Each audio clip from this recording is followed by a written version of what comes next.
All right. Hello, Plus Me family.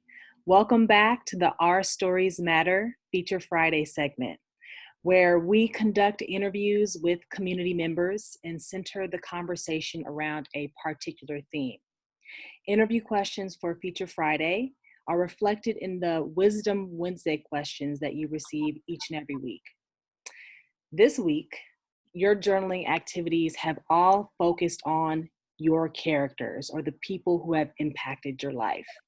And today for Feature Friday, we have with us Efrem Bryant. Efrem is a clinical social worker and has experience counseling young people and helping them to navigate their personal relationships. So please welcome Efrem Bryant. Hi, Efrem. Hi, how are you? Thank you for joining us for Feature Friday and for, making room in your busy schedule for us. So excited to have you here. So No we're going to problem. jump into the first question, which is, and with your experience, you've worked with and counseled a lot of young people. So what words of advice do you give youth about the people they hang around? Hmm. Um, well, first of all, I'll say once again, thanks to Plus Me for having me on the platform. You guys are doing really great work. So keep it up. Um, it varies. It depends on what kind of student I'm talking to. But generally speaking, I encourage my clients, my students to surround themselves with people that are going to make them better people, people that have similar positive goals to their own, or people that are already on the move. Like in my circle, all of my friends are, I believe, are smarter than me, more spiritually stronger. Um, Maybe they have a little bit more money than I do. They're more in shape or more artistically and like creatively invested. That's how you build your circle. So if your circle isn't pushing you to be um, your best you, or the person that you say you want to be, then they ain't your friend. So generally, that's the kind of advice I try to give to my clients and students. Surround yourself with the kind of people that you admire and they're going to help make you and push you to be your best. I think that's great advice.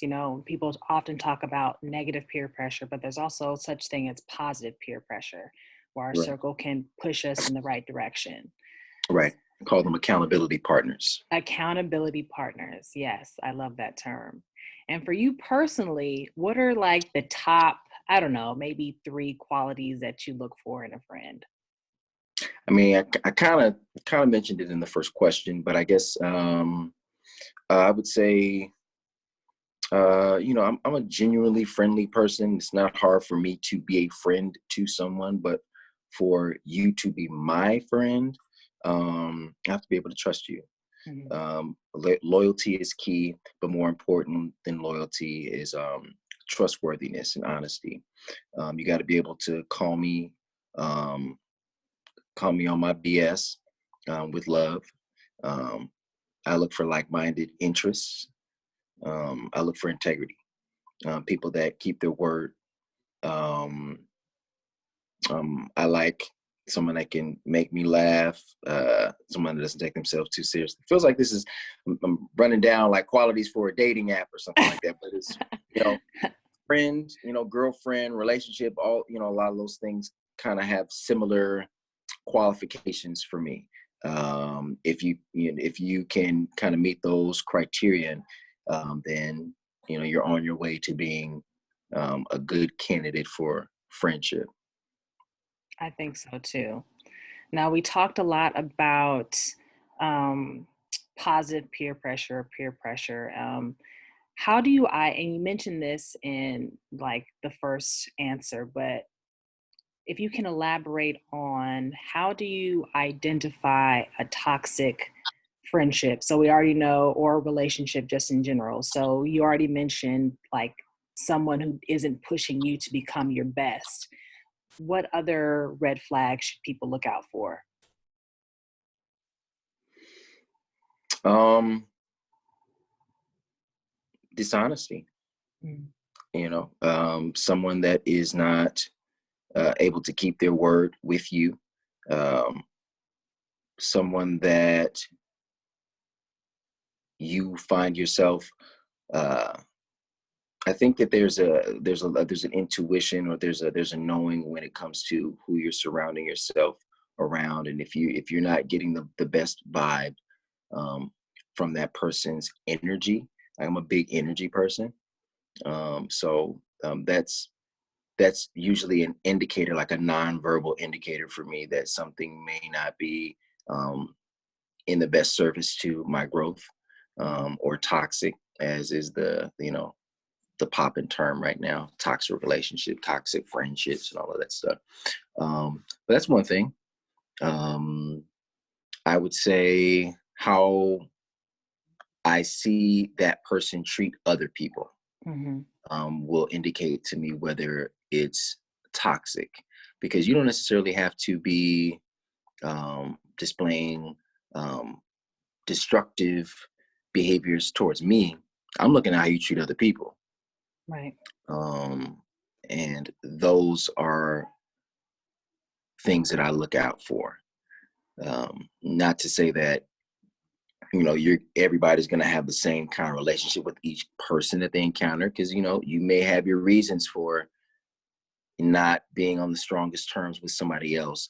But I think that there is a difference between maybe you and another person don't see eye to eye, versus how you're treating someone that doesn't necessarily warrant that kind of negative treatment or disrespectful treatment. I think everybody deserves a certain base level of respect, no matter who you are.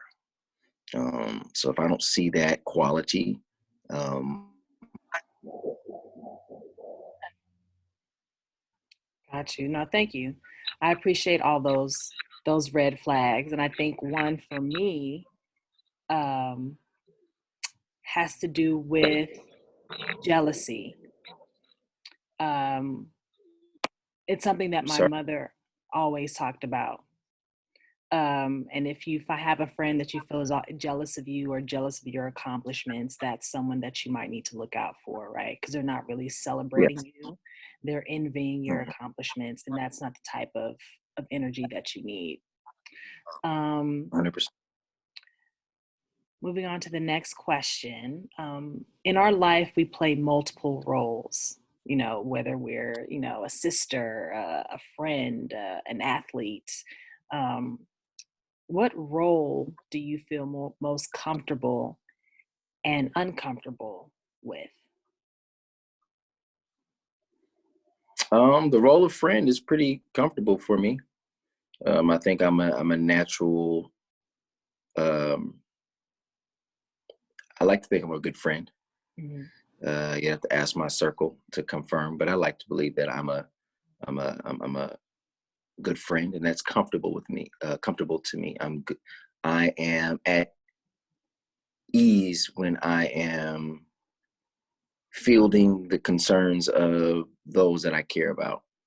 If I can be a listening ear, not too long before I got on this Zoom call with you, I was lending an ear slash heart to a dear friend of mine that was just going through a tough time. I mean, everybody's going through something, and particularly within this COVID climate. So, friendship, real friendship, is definitely uh, in high value. The stock on it is rising right now because everybody needs a friend. Everybody needs somebody to kind of process things with, especially since we can't be face to face, touching, and really being in close quarters with ones we care about. So it's requiring friendship to be a little bit more flexible. So I would say the role of being a friend is probably what I'm most comfortable being. It's no obligation there. You're as invested as you choose to be in that relationship. It's really all about your choice. No one's making you do it. So that's why I think I'm comfortable with it. Like, if I love you, and I care about your well being, it's real easy for me to to be there in a friend capacity for you. Is there a challenging role that you play? Uh, I mean, being a friend is challenging too because I mean, it's energy that you're giving to somebody else. You're giving somebody else your lifetime, literally. So that can be challenging, but it's comfortable.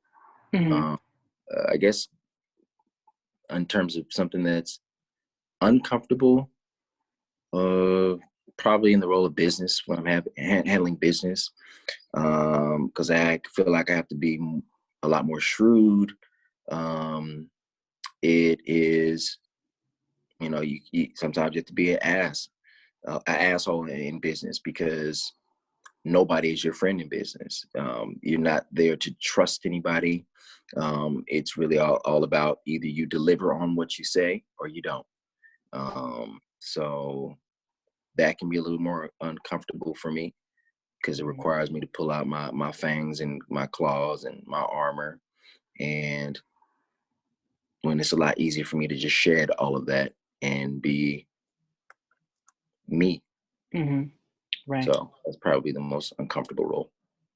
Right. Those uncomfortable roles are the ones where maybe we feel like we have to put on a facade in order to like navigate a certain space, a certain sphere, whether it's your work life, your school life, um, the feeling that maybe you can't be your complete self in this role. You know what I'm saying? Right. But I appreciate that honesty. And for the last question, what kind of person do you want to grow into? Hey, y'all asking some deep soul searching questions now. What kind of person do I want to be when I grow up? Hmm. Uh, Someone that my mom and my siblings can be proud of. It's pretty basic. I want to be the kind of person that helps others in need, when I can. If I am able or if I have and somebody else is lacking, um, I want to be appreciated or known or remembered as somebody who gave to others in need. Um, I want to be someone that helps to make others better.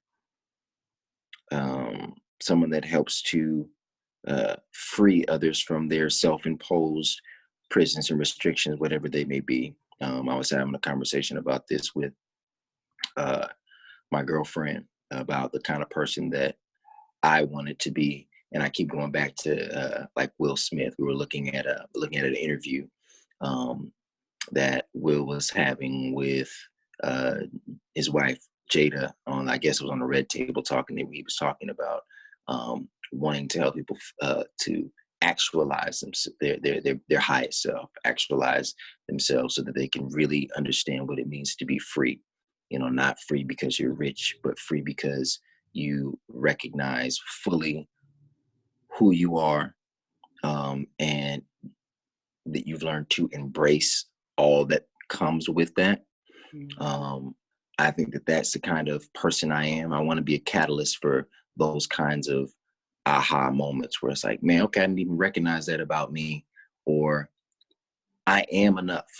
Hmm. So if I can play that role in igniting that kind of awareness and insight in anybody I come across, I'm cool. I'm cool with that. I can die happy. That's awesome. And I think that's a wonderful note to end on. And I just want to say to any student who's or adult who is a part of our Stories Matter journaling experience to think about the person that you want to grow into, right? So it's wonderful to reflect on the people who are around us, but it's also important to reflect on who we want to be, the type of character that we want to be to other people as well, right? So think about all those good qualities that you want to express, um, and continue to move forward, especially during this time of COVID. What qualities or characteristics do you want to develop during this time to make you into a better person? And with that, I want to say thank you to our Feature Friday guest, Efrem Bryant, for being here. We appreciate your time. And I will see all of you next Friday. Until then, everybody, God bless.